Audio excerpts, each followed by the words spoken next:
malah dibilang masih luka. Harus kayak gimana?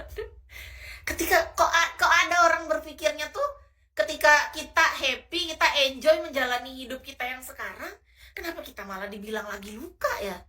Nggak ngerti loh. Sedangkan kita tuh sedang menjalani hidup kita dengan baik-baik saja. Aku tuh sehat kan. Kadang orang dikiranya, jangan-jangan dia stres nih, jangan-jangan dia depresi, jangan-jangan dia udah gila nih, gara-gara dia nggak dapat suami dan anak nih, jangan-jangan. Gitu dikirain orang. Karena orang berpikirnya, dia pikir kebahagiaan tuh cuma sebatas standarisasi yang menurut dia. Padahal enggak, weh. Aku yang dulu, anggap aja aku 10 tahun yang lalu, iya aku punya cita-cita, pengen punya suami, pengen punya anak, pengen hidup bahagia gitu kan.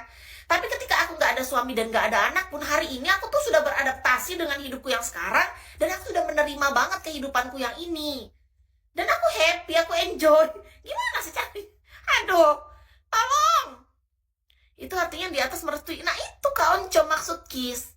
Gini loh, gini. Astaga, tolong kayak masih belum paham orang-orang ya. Apa ya? Hari ini nih, contoh. Kakak sudah memiliki segalanya, kan kata kakak tadi itu topiknya kan. Apakah orang yang memiliki segalanya dia akan bahagia? Belum tentu, tapi ada juga yang benar-benar bahagia.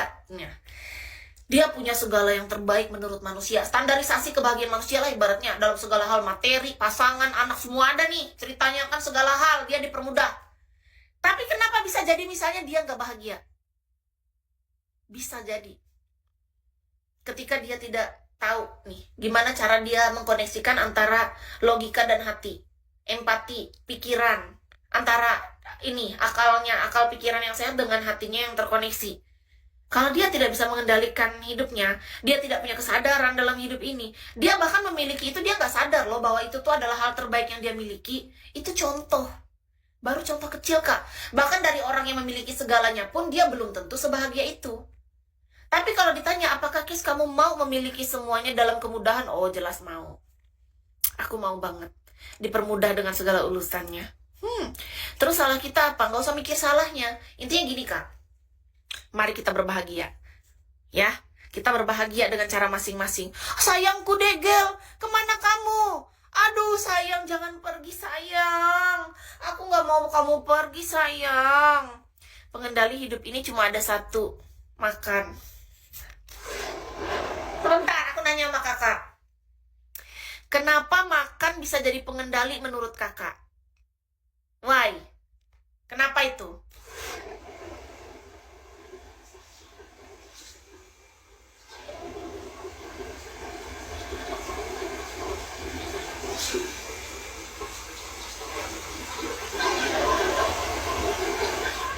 Kenapa makan bisa jadi pengendali menurut kakak? Kalau nggak makan bisa koit kita.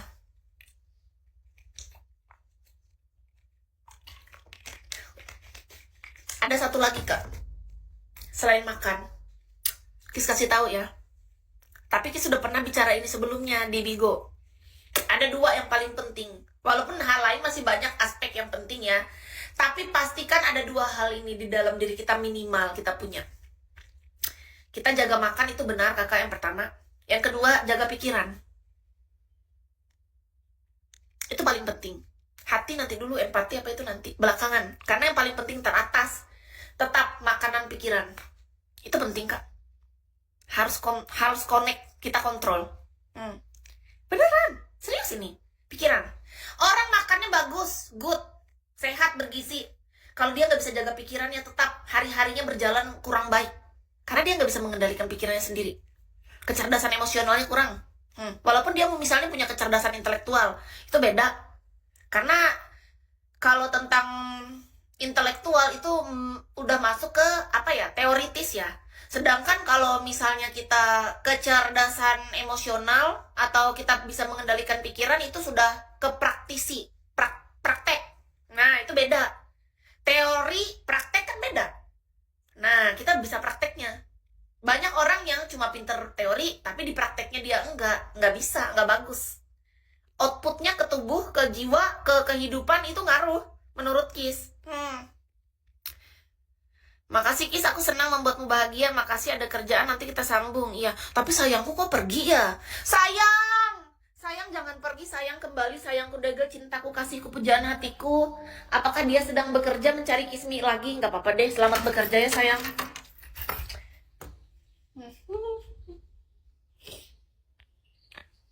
Panasnya di Palangkaraya, tapi cerah.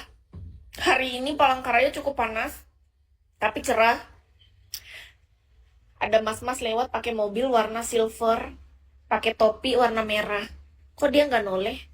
Dia nggak tahu ya ada seorang wanita cantik di rumah ini. Dia nggak noleh loh ke aku. Minimal noleh gitu biar aku bisa melambaikan tangan dengan genit. Kayaknya dia cowok terlalu setia. Dia cuma fokus dengan tujuannya saja. Nggak noleh kanan kiri ya kan? Cowok emang gitu ya kalau di jalan. Nggak mau lihat kanan kiri gitu ya. Yang aku tahu cowok biasanya nggak kayak gitu deh. Dia minimal kayak lihat-lihat gitu kalau misalnya ada apa. Ini enggak loh, dia nggak noleh sedikit pun. Kenapa ya? Kok cowok-cowok sekarang udah berubah nggak kayak cowok zaman dulu ya? Kenapa cowok-cowok yang sekarang kalau nyetir mukanya ke depan nggak ada noleh-noleh?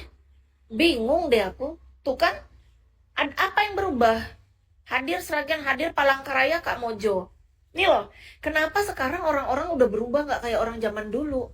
Kalau orang zaman dulu yang Kis tahu, orang tuh suka noleh-noleh gitu. Kayak ngeliat-ngeliatin. Ini enggak. Tuh, bapak-bapak naik motor aja lurus aja dia.